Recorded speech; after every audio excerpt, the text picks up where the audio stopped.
edition of Messianic Insider, Family Unfiltered. Last year, we started a series. We got delayed, of course, because of some family activities, but we started doing Family Unfiltered episodes where various members of our family would come together. We'd focus around a particular topic or issue, and we would go around and review that issue. And so right now, one of the biggest things which has hit certainly those of us here in North America, but also around the world, is the recent assassination, murder of Charlie Kirk. And for myself, I was someone who passively followed Charlie Kirk. Certainly, I have referred to him and his different posts on different episodes of Messianic Insider for our news roundup. But his death is something which has been affecting many people. And as I have said over the past several weeks since he passed away, the three main aspects of Charlie Kirk's death we need to be considering. Number one, the condolence and the mourning phase. Number two, the investigation and the legal phase. But then number three, and this is the biggest one of all, the legacy phase. What did he do? What did it mean for all of us? So earlier in the week, my sister, Jane McKee Ferguson, who we're going to invite on in just a moment, she contacted all of us, and she was very, let's say, compelled regarding what has just taken place with Charlie Kirk, the different responses she has seen or not seen, and indeed, how are we going to sort through this, particularly as it involves Millennials and Generation Z. This year, of course, right now, we are in the middle of the 10 days of awe between Rosh Hashanah and Yom Kippur. Today is Shabbat Shuvah, Sabbath of turning or Sabbath of repentance. There are a lot of things we need to be pressing into as the people of God, not only here on the American home front, but things in the Middle East, Gaza, Israel, the release of the hostages, the conflict between Russia and Ukraine. I mean, there are all these things we need to be focusing in on. And is it absolutely necessary for God to use some kind of drama to get the attention of many people? Well, I don't like drama to intervene for us to pay attention. So we're going to have my sister Jane McKee come on, Jane McKee Ferguson come on, and we're going to be discussing some of the legacy of Charlie Kirk. So Jane, Shabbat Shalom. Welcome to Messianic Insider. It's been a while. Shabbat Shalom, John. Yes, it has. And the hiatus from Family Unfiltered was, of course, my fault primarily for getting married and having all those events happen. But I'm glad we're getting back to it. And this is definitely an important topic, especially with all that's happening in our nation right now because of it and how people are waking up. So I'm glad to be here. All right. So before we get into some of this material, why don't you just give us a brief overview about who you are, what you do, and your relationship to either Turning Point, Charlie Kirk, or what he represents? Sure. Well, of course, I am your middle sister, so that's my familial relationship with this. On the board of the ministry and those aspects. And one of my roles in the ministry, of course, is widows and orphans and that outreach that we have. Personally, I have been politically engaged from a very young age. Of course, we always have been as a family, but I certainly took that on in moving on to college and graduate school and afterwards, and been very politically active in Texas since moving here about 15 years ago. So going to many events, meeting many people. One of my big things in in the political sphere is I like to meet people face to face. I like to hear what they have to say, unfiltered, because so many times in the media they like to slice and dice for a soundbite, whether just to give you, here is 30 seconds of what they said, or here is a split 30 seconds of a whole thing that gives us an intentional speech. And it's not always accurate, as we know, in today's society, that certain things can be spun to meet a narrative, to meet something that we that may not necessarily have been said. So throughout my time looking into politics and being an active member in the political sphere, I have always wanted to meet people if I could, but be there to hear what they have to say, unfiltered, to get an idea of who they are as a person, what their message really is. And so when it comes to Charlie, I met him at an event probably about 8 years ago through a mutual friend, just in passing, but he was a kind man. He was always happy to meet people and was very genuine. And I loved that impression that he gave. And I've certainly heard him speak, many times throughout that. And so I've followed his career. I followed Turning Point. I've been to Turning Point events to see other speakers that they promote, because that's one of the things. They promote ideas. They promote learning more about the issues that affect our country today in particular, and our society and our culture, and being educated on those ideas. That's one of the big points of his debates of, okay, here this is your perspective, and let's talk about it. Let's talk about why you believe what you believe. What are these points here? And let me counter it with a different argument if it's one that is off center, is missing information, because so often people can be missing information for deeply held beliefs that may change that perspective. So that was one of the true missions of Turning Point and Charlie, is to really bring that out into our generation and into the younger generation, because Charlie's a millennial like we are. So to bring out that dialogue and get us talking again, because that is something that we have lost, particularly in the last 20 years in our society, of who are we and where do we come from and why do we believe what we believe today. So from my perspective, I think Charlie had a true heart for the youth of our nation. And that was burning in him, starting at before age 18, but certainly at age 18 when he started Turning Point. And that's when you started seeing him, show up, on news cycles or commentary here and there, and then building his chapters. And it's been interesting to watch the explosion of them, particularly over the last 5-6 years. I think it went from being an organization that you'd heard about and you saw kind of in the college sphere, but to really be on a national scale, and one that became a force. So he certainly built something very quickly in the grand scheme of things, which was admirable. And I enjoyed listening to him speak in his debates.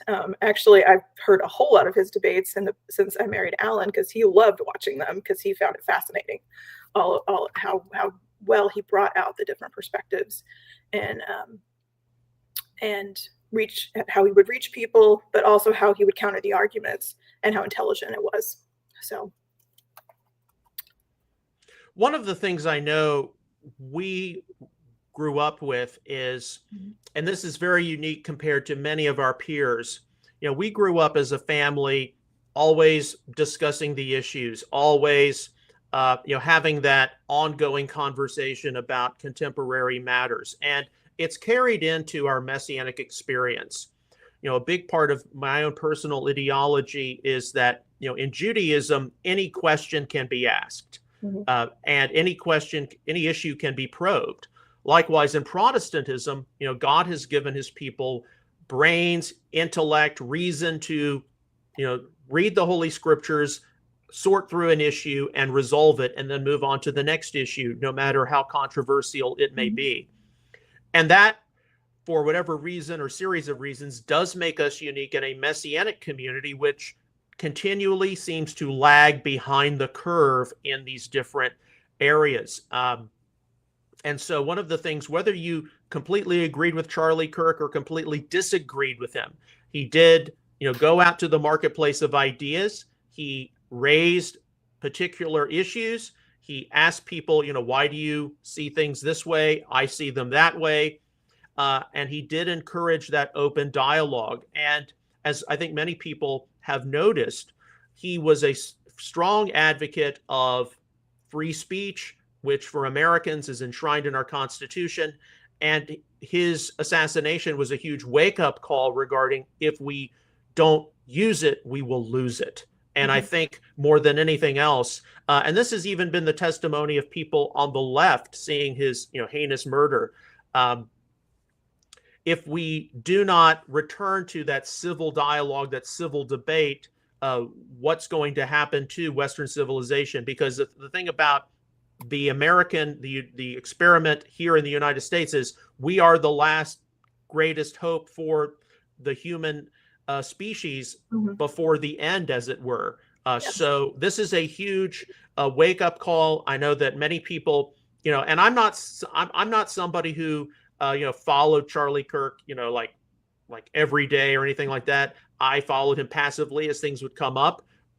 For the most part, we would be within 70 to 80% on the issues, but this is because of his dramatic death. I mean, this is a JFK, MLK level event for millennials and certainly Generation Z, and it's going to be a major thing we have to pay attention to as we move ahead. As I said in the introduction, there are three different phases to what we are looking at. So let's start out with the number one, the condolence and the mourning phase. Now, over this past weekend, Charlie Kirk had his memorial service in Arizona. I didn't watch all of it, but I certainly got a lot of the high points of it. And certainly his widow, Erica Kirk, their family and their close friends, they're going to be going through mourning for quite some time. But for a lot of us, that phase is represented by, where were you, Jane, when you found out about this? And how has that, affected you as you have sorted through his death? Well, like other key events in our lives, I think that's one of the moments that you do remember of when you when you found out news that changed the world, changed your life, there's a time past and then there's a time moving forward from this point. And I mean, I was sitting at my laptop in the middle of a work meeting when I got an alert on my phone saying he was shot. And my meeting was almost over, so it had like 3 minutes, and I had to just kind of like sit there and wait and figure out what was going on. And then, I turned on my phone and saw the video of him, pulling back. Fortunately for me, I didn't see the close-up, and I still haven't seen it, and I feel very blessed by that because I don't need to see that. But it was enough to see how what really happened, and that it was real, and it wasn't fake news.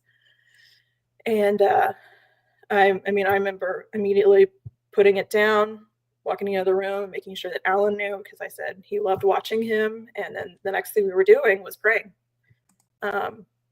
praying for him, praying for his family. Since there was so little news at that point, you knew that they hadn't pronounced him dead yet, but you didn't know how bad it was, since I hadn't seen, exactly where he had been shot. They said, in the neck area. Didn't know exactly how bad it was, even though that's a pretty bad area to get shot at it anyway. So it was the immediate call to prayer and to be with the Lord and to recognize that this is serious. This is monumental. At that point, we weren't thinking of the ramifications for the country at all, just the ramifications of, this is Charlie. Like, Charlie feels like your best friend when you hear him speak, and you feel like he's speaking to you, speaking to our generation, and you cheer him on for that because he had a very, very valuable perspective to offer, whether you agree with everything he said or not. And so it was a very moving moment. And then, of course, the next follow-up is you see all these posts on social media. And the number one thing that I saw across the country in all the posts and the comments were people praying, like people automatically praying. And because of the time of day it happened, a lot of people were, on their podcasts, on, they were very visibly, there to see the reactions of things. So it was something that we all very much experienced together, which I think helped with the camaraderie, that you immediately knew that you weren't alone in this feeling of, fear for his safety, but also, fear of how did this happen in the first place? How could we get this far that someone would try to assassinate him? And then, of course, within about 2 hours, we found out that he had passed away. But I mean, I remember that day, like, we just didn't stop praying the whole day, even after, because it was so grieving to realize that such a bright light in our generation had gone out, but also seeing that the Lord was already using it to bring people together and already using it to cause people to turn back to him. And so that first day, it seemed like, again, it was just full of prayer and praising the Lord and just being, being with each other as we talk about, our first impressions of, like, what do we remember about Charlie? How could this happen? Yes, we want to know how it happened and all of that, but that was less important at the moment as was to be together and to appreciate who Charlie was and to pray for his family. As a McKee, we've been through losing a parent very young, and growing up as orphans, with our mother as a widow, and even though dad married into the family and took care of us, and there's a special blessing for that, there's something that doesn't leave us having that experience, having lost our father. And so I was particularly grieved for his little children, knowing that they're of the age that they're barely going to remember him, if at all, other than all the videos that they're going to see, all the stories and stuff. And so I was particularly praying for them and for Erica, because that is a hard road to walk, that you never stop walking, no matter what else happens in your life. And so that point really, really struck home with me of what was ahead for them. Not to mention, the legacy that he will have, for those children to pass on and for her to carry on in his name. So one of the things that was interesting in the aftermath, the last 2 weeks, particularly leading up to the memorial service that Turning Point put on, was this was actually the time to read the comments. Social media, they say stay away from the comments because you don't know what you'll read. This actually was the time, because so many people, were praying and then speaking out in love, and then talking about the Lord. From all corners. I was shocked. People that I never heard speaking about their relationship with God were all of a sudden speaking, and that was one of the most miraculous things that we saw, because not only was that happening with people that we knew personally, but also just people around the country. All of a sudden, they're saying, I'm picking up a Bible. I've never read a Bible before. I'm going to read it now. I'm picking up, I'm going to go to church on Sunday.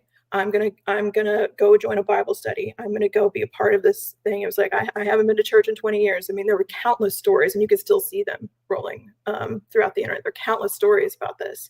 And the number one thing that people were talking about was God and coming back to Yeshua. And, I realized in that early aftermath, they talked about, Charlie was martyred for his faith, and yes, he was, but we don't always think about Charlie in that way, because his organization, was about being proud of being American, bringing the youth back to the roots, to the founding fathers and the roots of our nation, and awakening that spirit. But and in the first years of Turning Point, that was really the hardcore message, and it still is. But Charlie, in the last 4 or 5 years in particular, he really, rather than talking just the core message about America, because he did always mention God, mention Yeshua, mention biblical values, but America seemed to be the core message, and that was a subset. And then in the last 4 or 5 years, he seems to switch of that God, that your relationship with Yeshua is the most important, and all of this comes underneath it. which is our perspective. And I'm sure he had that same perspective before, but his message changed. His core message changed, and I had noted that change, particularly after he got married.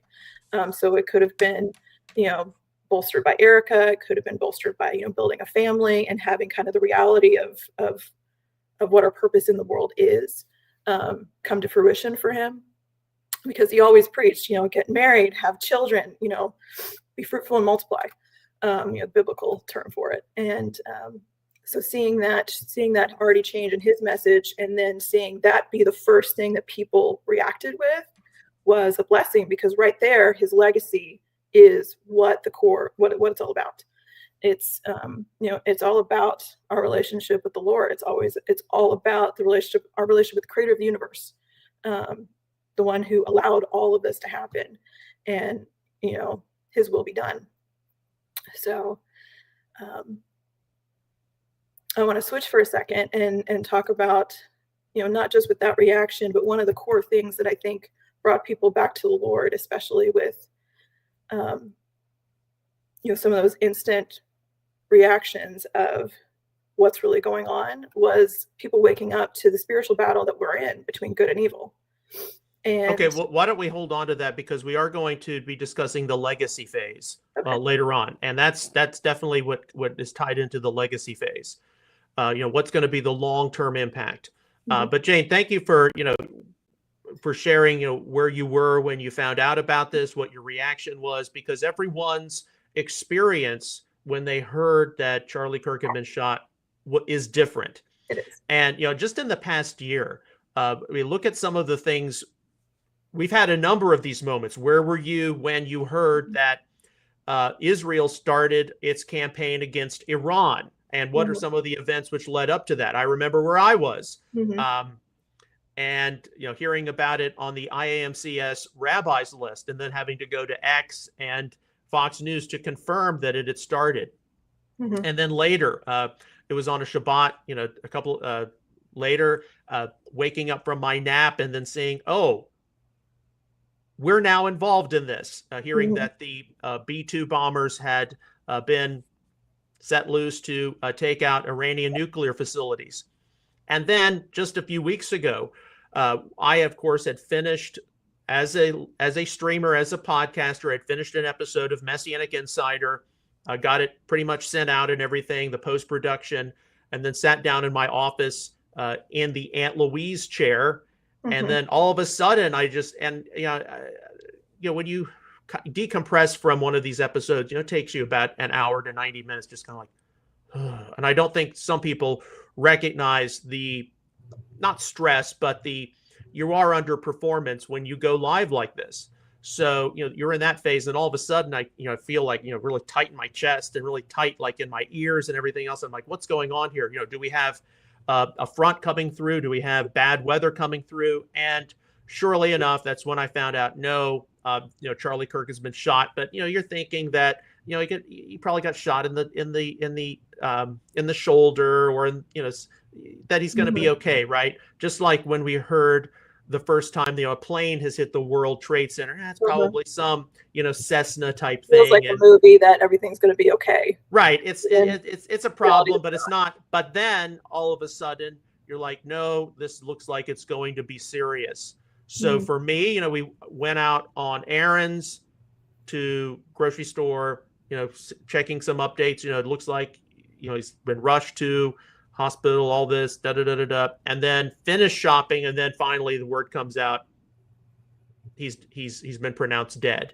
And actually the first posts I saw on X regarding his death were from different people in the Middle East. Oh, good, he has been removed, and oh, he was a Zionist collaborator, and they were rejoicing over this. So this is something which, yes, it's drama, but it does affect you. And all of us have had these different moments in recent history when something, really significant has happened. And, the advantage of having a 5 times a week live stream or something like this is we are actually going to talk about it. We're not going to come to a worship service on Shabbat or Sunday, if you're a Christian who just goes to church, and then just act like nothing has happened. We're going to actually bring this out because while we don't want to be presumptuous, the time is short and we have to pay attention to what's going on. And if we don't pay attention to what's going on, then we're going to be caught unaware. Mm-hmm. Now, that does lead us to our second, the second aspect of this, and that's the investigation and the legal phase of Charlie Kirk's assassination. Of course, he did have that huge memorial service where you had some very high-level U.S. government figures, the president, the vice president, the secretary of war or defense, other people, secretary of state, eulogize him. And along with that, we know that that whether it's Kash Patel, the FBI, or others, we're going to have to figure out who is this fellow, Tyler Robinson, who influenced him, what was his worldview, his ideology.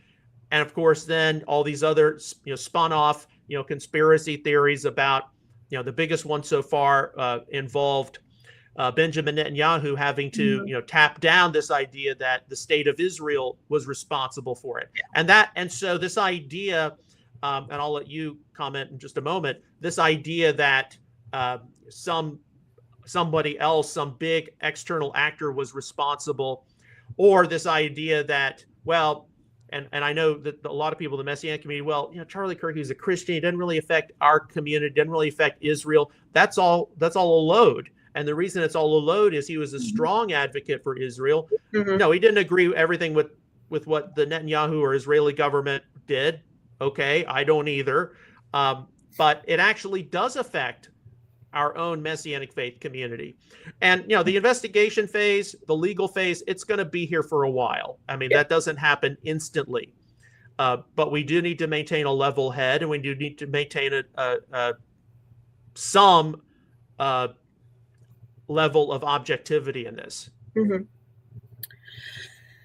Yeah, of course, we've all seen all the videos that people are posting in the social media day and age. This is very different than, say, what happened, 25 years ago or 24 years ago with 9/11, where we didn't have all of these, personal videos that were available to the public. And then, of course, people want to speculate with our 24-hour news cycle. We want to speculate of, like, do we think this? Do we think this? And, one of the things that I have impressed upon myself and people I've talked to is, we need to take a step back from that, because there are a lot of conspiracies out there. People theorizing, conjecture, having one piece of the puzzle, but not all of it. And we have different people in charge now in the FBI than we have in the past. They've gotten rid of some bad actors. So I'm not saying trust the government, but I am saying that there is much more to the picture than any one of us can see based on going down a rabbit hole on social media. And I personally would rather wait a few months for them to get this right with the investigation, to find all of the pieces, because I don't believe in lone actors. We're a product of the culture that we live in. There are influences on all of us. There are reasons that people do what they do, that things get escalated to that degree. And I would rather that they investigate that fully and present that argument to us complete rather than in pieces. And I think right now people feel entitled to having every little leak here and there because we have that 24-hour news cycle. We have social media. We should know everything in the moment, and we're not entitled to that. So then at the same time, vengeance is the Lord's. So this is one of those things that, I've given up to God of, that He's in control of the punishment of what comes out for this. But I do hope that these investigations and the things that come out of it warrant very, very hard conversations in our country of how we came to be, how we came to this conclusion that someone would do this, and more importantly, that other people would celebrate it within our nation, because there's nothing to celebrate of an assassination on either side. There's nothing to celebrate about it. So. That's entirely correct. Now, I remember among all the different people, saying things about, who was involved, what their motives were or not. I mean, probably one of the biggest shocking things was Okay, Erica Kirk did post some images, a video of her husband's hands in his casket. Mm-hmm. And many people were claiming immediately, "Oh, that's not Charlie Kirk. That's a mannequin." And That's what all a of dead body looks like after right, it's gone through and the funeral. unfortunately, that spurred on a lot of Mm-hmm. unwarranted and just out to Mm-hmm. lunch speculation. There is a channel on YouTube called Lauren the Mortician. Yeah. And I referenced a video she had produced saying, no, I'm in the funeral business, and that is what an embalmed body looks Mm-hmm. like. And of course, it depends a lot on the uh, expertise of the embalmer, the condition of the body, etc. He probably had Mm-hmm. some kind of an autopsy, so that's why his chest looked the way it did. And by the way, you're not entitled to any of those kinds of images, image of the deceased. So there you go. Mm-hmm. But indeed, she raised the point, and this is just part of the, people are claiming things, they're making remarks on things they don't know anything about. Today in the West, what frequently takes place is someone dies and then their body is taken off to be cremated, and then you don't hear or see anything about it again. And so because so many people are not exposed to that reality of death, they can come up with all of these outrageous conclusions. Mm-hmm. But yes, there's going to be this ongoing investigative phase, finding out Tyler Robinson, his sphere of influence, his lover, all this. And we just have to let the wheels of justice turn as fast or as slow as they're going to turn.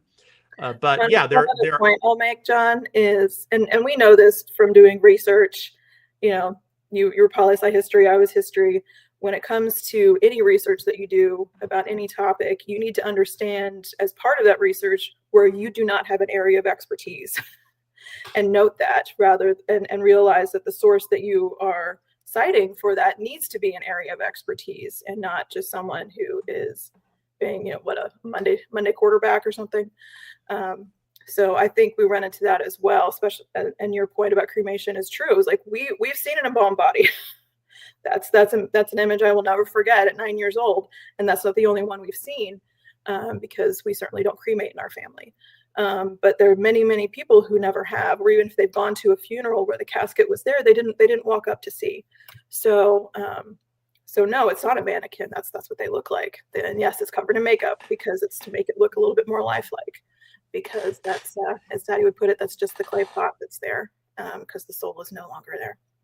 So it would be good for all of us to remember that there's information we don't have. There's information that we are not experts on, even if we do read about it. So to be careful what conclusions we draw on our ignorance. All right. So obviously we're going to have to just wait and see how the investigation into Charlie Kirk's death manifests. And yes, we're going to have to navigate all these different theories and postulations which people put out there. And a lot of people are putting postulations out there because they want clicks. They want attention. Do keep that in mind. Now, the third aspect of this, and this by far is the most significant one, and that is what I would label the legacy phase. Some people, in my case, I passively follow Charlie Kirk. And, for the most part, I would have been in the 70% or so agreement phase. On the whole, there would be issues where I would have sat to the immediate left of him. He was someone more on the right, leaning far right end of the spectrum. But he did encourage open dialogue, open discussion, asking questions. That's all good. We all support that. Likewise, when I saw in the Messianic community how people responded to it, I think that is what got me more upset than anything else. And yes, I follow the news cycle every day, with open source matters. So I'm not going to, the alt-right or even the alt-left, but this was a major influencer, a major person of importance in American civilization. Some have argued that if it were not for Charlie Kirk's work on college campuses and just work, Donald Trump would not have been elected to the White House, because he did get people out to vote. And some people, even now need to be reminded, was the alternative better? No. But, seeing how different people in the Messianic community responded. I mean, some people knew exactly who he was, like, hey, you need to pray for his family. We need to pray for the impact of this. Some people, had been, I was aware of him, but now I'm going to, look into him some more and take what he said and what he raised much more seriously. But some people had never even heard of him at all, much less knew how to respond. Because one of the things we do encounter in the Messianic community, which is different from evangelicalism, is there far too many Messianic rabbis, leaders, they have a shtetl mindset. They're in this closed, community mindset. And so at Charlie Kirk, that's an issue for the goyim, right? I mean, we've encountered that kind of crap for years. And I know that for me, and I wasn't somebody who agreed with everything he, raised or not, but I was like, a major person has died and you just are like, who really cares? And I know that for many people, when they looked at a JFK assassination, an MLK assassination, it was this, why were they so controversial? Somebody took them out, and what is to be learned from this? And so there are a lot of things people have to sort through. He was somebody who made himself a huge target. I don't believe you're going to see somebody like him again, but you'll see perhaps millions of people out there in their sphere of influence raising the same kind of questions, encouraging the same kind of dialogue. Definitely questions about Charlie Kirk and Israel and Zionism, not just matters here at home in America. Definitely issues of, look, if we're going to raise questions of our society, who God is to us, issues of marriage, life, etc., family, the economy, whatever it is, how do we do this in a way which, encourages, positive interaction? But, what about our safety? We can pray all we want. Yes, as believers, we've got access to the infinite powers of heaven, but there's also that safety factor. And these are the kinds of matters which I think are going to have to be evaluated over the long term. And I know that, we can't deal with every single issue in, an hour live stream. And there are things which we're just going to have to, somebody has raised this point from him. Somebody has raised that point from him, or somebody has raised that point because they saw this, whatever it is. And I earlier today, this morning, I saw Erica Kirk post something that there are apparently hours upon hours of Charlie Kirk material which have yet to be released. Apparently he's got them through the year 2030, perhaps. So, right, we'll have to sort through that as well. But for our sphere of influence, which is the Messianic movement, and for our family, we are entering into the fourth decade, the 30th. We've been in it for 30 years. We've had a lot of experiences. There have been things we've seen which we like, and there have been some things we've seen which we don't like. We are. This is a watershed moment in our certainly Western culture, and it's a huge wake-up call for a lot of people. And I just know that his legacy, among the legacies of others, is going to be reviewed. It's going to be probed. It's going to be dissected, discussed, debated, etc. So, what kind of observations do you have about this legacy phase, which is going to be for a number of years to come, for certain? I have a few, and I'm going to try not to jump around, because I think you've got a very strong point about there shouldn't be any topics that are off limits to discuss, folks, in any sphere, particularly in the Messianic world, and that some folks shy away from that. No, we don't. We grew up in a family that we discussed absolutely everything. We were not sheltered. Any hardships that we were enduring, we all knew about it, no matter the age. Any questions that we had about what was happening in our lives, what was happening in the world, we could always discuss with our parents, and they would be honest with us, and they'd be real with us about it, to the degree that we could understand at the age that we could understand. And but nothing was ever like, no, you're not old enough for that. No, that's not important right now. It's like, it's important if it's something that we wanted to discuss and we were interested in. And so it's always been hard for me to be in other places where people don't want to discuss the hard stuff, because life is full of the hard stuff, and we can't just pretend that everything's okay all the time. And it's those conversations where people discuss the hard stuff that you can really be real. And sometimes that's when you can minister to people the most, because that's something that they're dealing with. And so there's no reason to shy away from it. Now, I know there's a difference from saying it from, in the middle of a sermon versus one-on-one dealing with people. There's absolutely a time and place for both.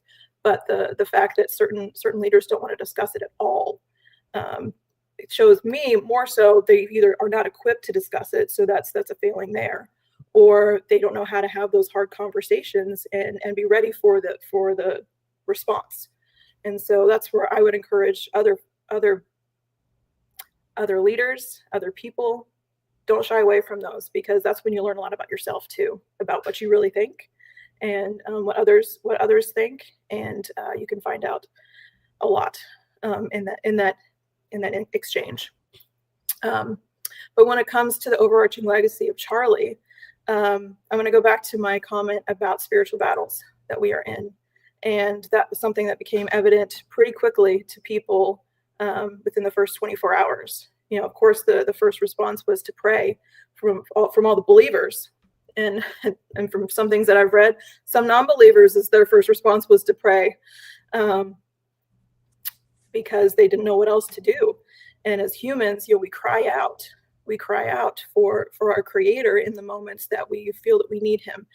And because as the phrase goes, there are no atheists when the plane is going down. Whatever that feeling in our lives is that the plane is going down, you're going to be crying out for help. And so one of the things I kept seeing over and over again, particularly with the folks that were turning away from something they'd been doing before and turning towards Yeshua, was this thing that they were faced with of we are in a spiritual battle of good versus evil, and they saw evil. They finally saw evil on their newsfeed. They finally saw what they recognize as true evil, and it brought them out of this constant back and forth that we've had as a nation for decades now of left versus right, or conservative versus progressive, or whatever else, of like, it's not about that anymore, guys. It's about, this is evil. Do you recognize that this is evil? And if you don't, then I don't know what's going on.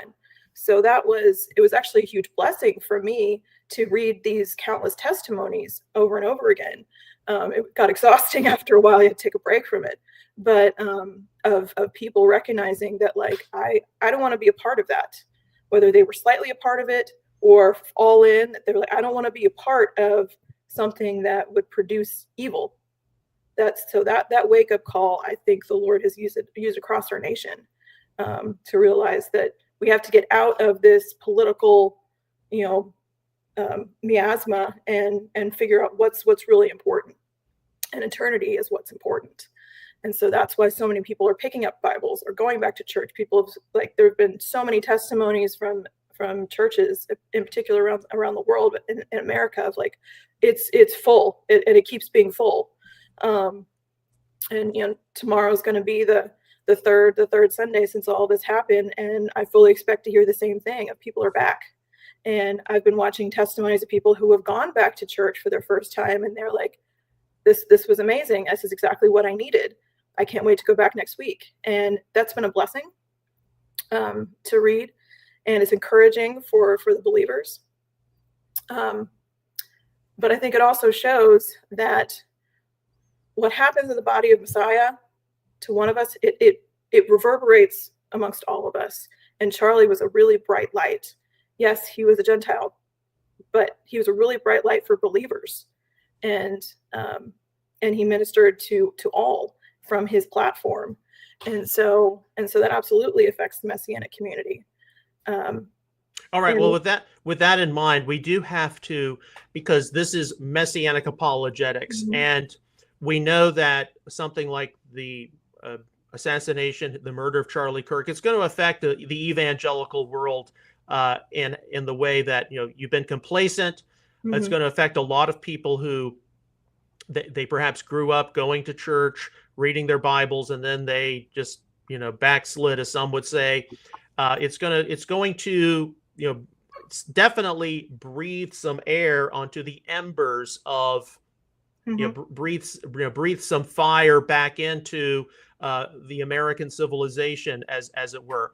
But here in the Messianic community, which on most social issues, on a lot of biblical studies issues, whatever it is, it just tends to be behind the curve, always in some kind of catch-up mode.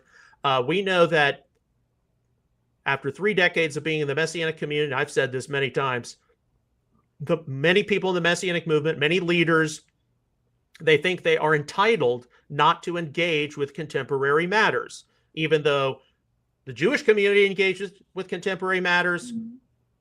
Evangelicalism engages with contemporary matters, and I hold the Messianic movement to the same standard as our late father's Sunday school class from 1987 to 1992. And if any issue could be addressed in that class, do the math, 38 years ago, it can certainly be addressed in a Messianic setting 38 years later. That's not unfair to me. But some of the things I have seen now, mind you, every congregation, every Messianic synagogue is different. There were definitely people in the Messianic community who acknowledged this as a huge watershed issue in American history, and they definitely mentioned it on the following Shabbat. Like, hey, there's this issue going around. Charlie Kirk's been murdered. You need to watch your surroundings, and this is a terrible tragedy, and we're all going to be affected by it. And certainly the next few weeks and the months to come. At least several people gave their Shabbat message about Charlie Kirk's death. So we don't want to downplay that at all. Jonathan Cahn, whether you like him or not, he mentioned it. So there have been people within the Messianic community who have acknowledged this as a major watershed moment in modern American history. But then there have been some others who have responded differently. For my sake, I was glad on the Shabbat after his death, Charlie Kirk was mentioned when Kaddish was recited. That's the traditional prayer to remember someone's yahrzeit, or the anniversary of their death. It's a praise to God, and people will frequently, recall the name of a relative or loved one. So Charlie Kirk was recognized. His death was recognized there.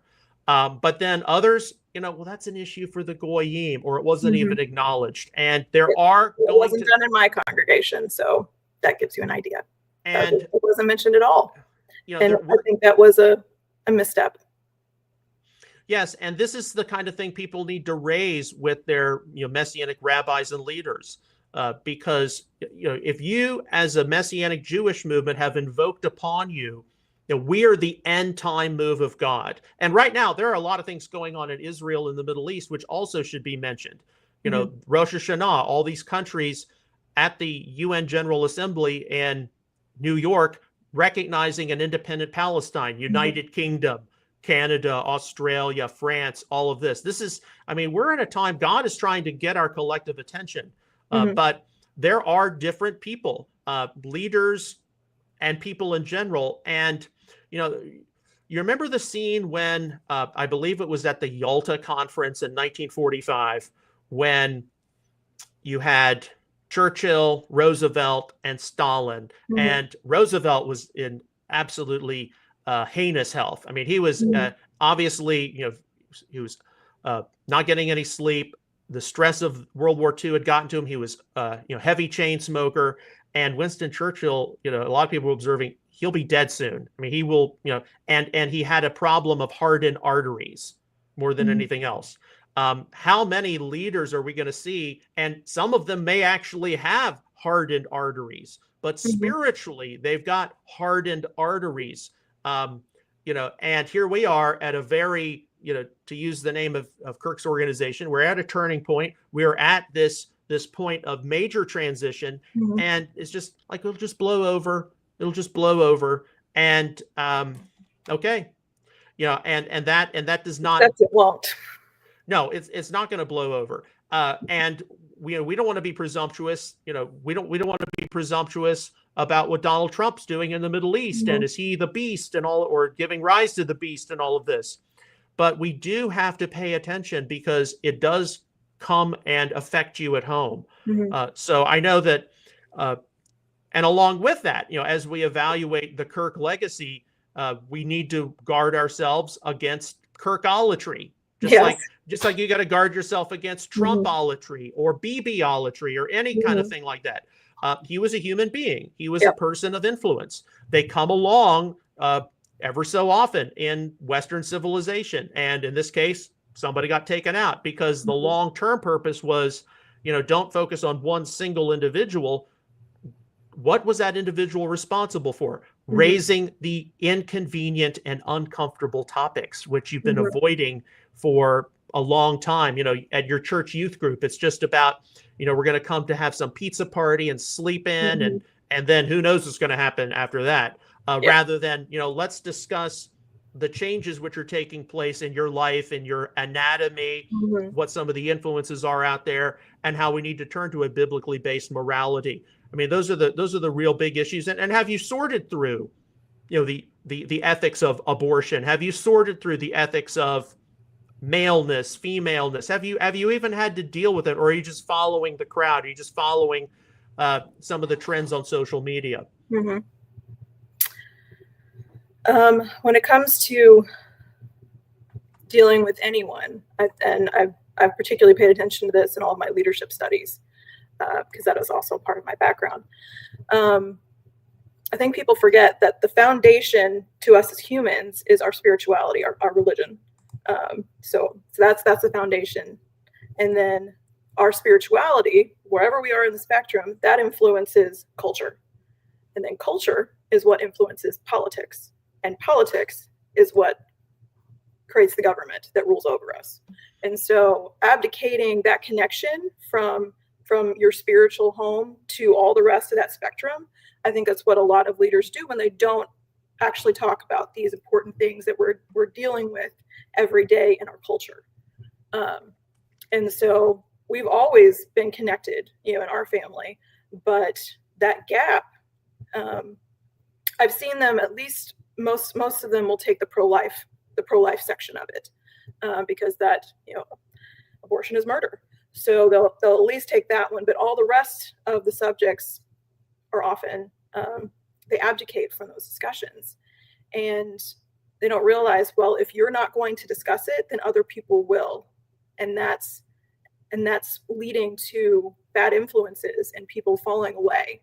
Because how many people do we know that we grew up with that once they grew up in a very biblical home, they went to the congregation every week, they supposedly believed in Yeshua, and the moment they go off to college, they go a completely different way. So where is that gap? What didn't they get in the mixture? And we know in our lives, it was it was our parents that really stood in that gap for us. And of course, our salvation experience, very radical salvation experiences that we all had. And so it's very important to realize the scope of the world that you live in, and make sure that as leaders and as believers that we're equipped to live in that world. We're supposed to be in the world, but not of it. You can't be salt and light if you're not in it. You can't just stay sequestered amongst all these people that believe like you and think that the world outside you isn't going to affect you. It is. And we've certainly seen how the people have gone after believers in the last 10 years. And, the government has targeted believers and all sorts of things that have happened here as a nation that we thought, like, we're in America, that shouldn't happen here. Well, it's happening here, which makes the legacy of what's happening right now even more important, because I don't want to forget in the course of our conversation here to mention how powerful it was.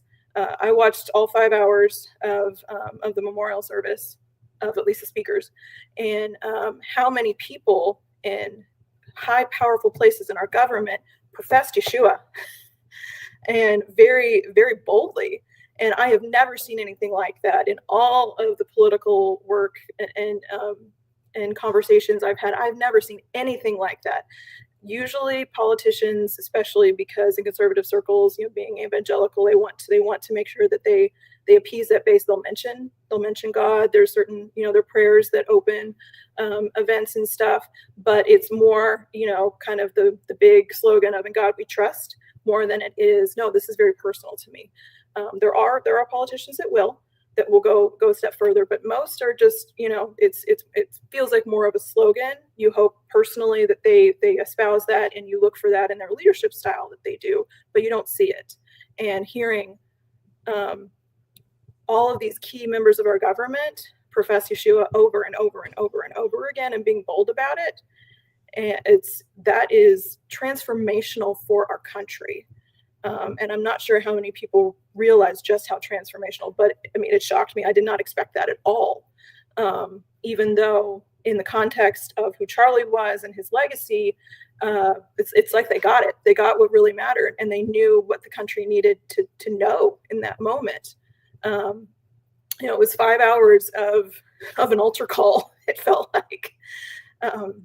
With praise and worship happening intermittently, and then these speeches from all these different people that had surrounded Charlie. And so I think that's a valuable thing to understand, that God isn't done with our nation, and we absolutely have a role to play in the future, and our generation is key to that. Our generation in Gen Z is like we're the next up and comers.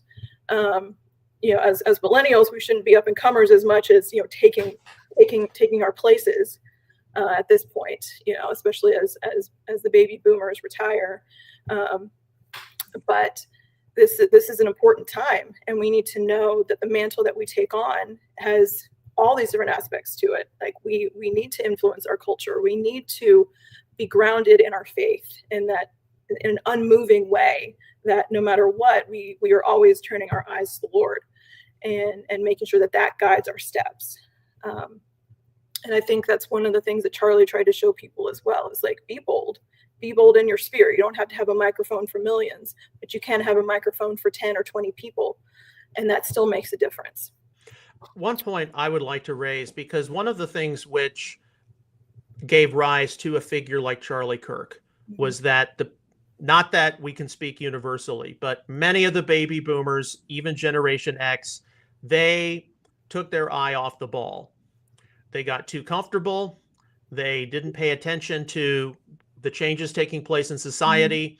They got a little too prosperous, and they got entitled. And so, going to church, even going to Messianic congregation, was just, give me a little bit of Jesus, give me a little bit of Yeshua, tell me, just a few of the high points, and not a huge amount of engagement with the real major issues of the day. So, obviously we are an exception in that we were raised in a family where you discussed issues, you brought them out into the open, you examined different points of view, you appreciated people who brought innovation, brought multidimensional thinking, proposed some third and fourth and fifth alternatives, which nobody had really proposed before, perhaps. But that's not everybody. And one of the things we have to remember as we move forward, as we look at the Charlie Kirk legacy, going to different venues, opening up discussions on uncomfortable topics, and a lot of different churches, synagogues, Bible studies, whatever it is, home fellowships, they're going to start seeing more and more of this. We have to remember, yes, the baby boomer generation, it made mistakes, and we're having to fix some of those mistakes, correct some of those mistakes. But as we do so, we need to do so in a spirit, in a constructive spirit, one of humility, because are we going to make mistakes? And if so, will those mistakes be worse than those who preceded us? That is, I think, a huge warning we don't often take into consideration. For my entire professional career in ministry, have been very, very upset at the influence of religious fundamentalism. And it's just something that, people wanting a very simple, very underdeveloped approach to various matters of theology and spirituality. And yes, that comes because of a lot of the previous generation. But I have to take a warning, because in wanting to raise the bar, and as you get into details and as you get into certain things, am I trying to, well, they were wrong and I'm right, or instead I'm trying to give people a better approach, one which is going to not only address their questions in a better way, but even address the questions they don't know that they have, and focus on that long-term kingdom objective, seeing people redeemed from their sins, spiritually transformed, and plugged into the mission of God. Because a lot of what we encountered, from the previous generation, they weren't plugged into the mission of God. They were plugged into their own little fiefdom. We got to build our church building, or we got to build this up. We got to do that, rather than, okay, what are you here on earth to do? And what are you working toward? And in the Messianic community, we've got a perfect objective. Romans 11:26, all Israel will be saved. And with that, the return of the Messiah himself. So, we note that this is a major, the death of Charlie Kirk, his assassination. It's a major watershed event. It's a wake-up call. It can probably give what American society needs, breathing some oxygen on those embers which were going out, and be that last final push toward the return of Messiah for the next 20 to 40 years, perhaps. I mean, at least that's the direction I'm seeing it. I think there's no doubt there's revival happening, but that is phase one. And revival didn't actually start with Charlie. I mean, we know that there's been a huge revival that's been happening since what happened with Asbury several years ago. And so I think part of the rise is this kind of went from Asbury moved it here, and then boom. So when you step back and look at the big picture, it's like God is on the move and he is doing something, and we need to pay attention to that. But phase one is revival. Phase two is, so now you have all these people that have come back to the Lord that now want an enduring relationship with Yeshua. So what are you going to do about that? Right. And that comes down that affects every congregation in our nation, every congregation around the world. What are you going to do about that? Right. And it's so important that we also remember that those folks, like there's some people that are going to come back and, they grew up, reading their Bible and in church. Maybe they went to Christian school. Maybe they did all of those, things that can happen in American society, particularly in the South. But they're back, but they've been influenced by the world for that difference. And you have to undo some of that. But then there's other folks that they are turning away from wicked ways. And now we've got to deal with that. Yeshua, the Apostle Paul, they met people where they are. And that's something that that was impressed upon us from a young age, is that you meet people and you minister to people where they are. You do gently correct them where it's necessary, but they have to be open to that conversation too. And so I think that's also something to keep in mind as we meet the new believers and welcome them into our congregations, that we're ready to meet them where they are, and to help them along the path, realizing it's a journey, because it's by the grace of God we are who we are, and the Lord has brought us into a relationship with him. So we need to be mindful of that as well, and the people he brings into our lives. Well, I know for us, we're not going to take this opportunity for granted. We're not going to take the time God has granted us for granted, that he's gifted us with. And we're going to make the most amount of differences we humanly can in the sphere of influence he has given us. So Jane, I just want to thank you for not only coming on this special episode today, Shabbat, but for raising the awareness of this issue. And I hope that this will represent a return to more regular Family Unfiltered episodes, as there are going to be a lot of things which appear in our society in the coming weeks, the coming years. And we'll just have to be sensitive to the leading of the Spirit as that goes. Yeah, well, we've never shied away from the things that are going on, and so I'm grateful that we are talking about it. I knew when all of this happened that my big brother was definitely going to be discussing it on his podcast. That was never a question. So I'm glad that we got to take this next step and dive into it more deeply. And I have a feeling it'll come up again. The reverberation throughout our country and the world is obvious to anyone with eyes to see.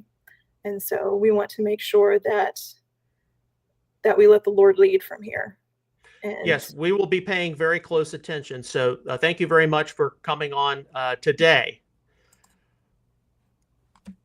As always, ladies and gentlemen, on behalf of Outreach Israel Ministries and Messianic Apologetics, I would like to sincerely thank you for your ongoing prayers, encouragement, and support for all of our ministry efforts.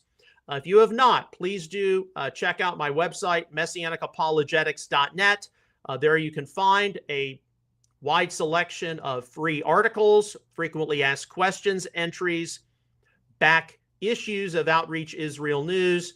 You can check out some back episodes, Messianic Insider, McKee Moment Shorts, and our other adventures and activities over the years.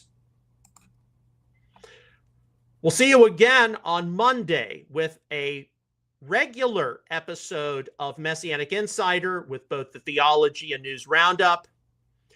Until then,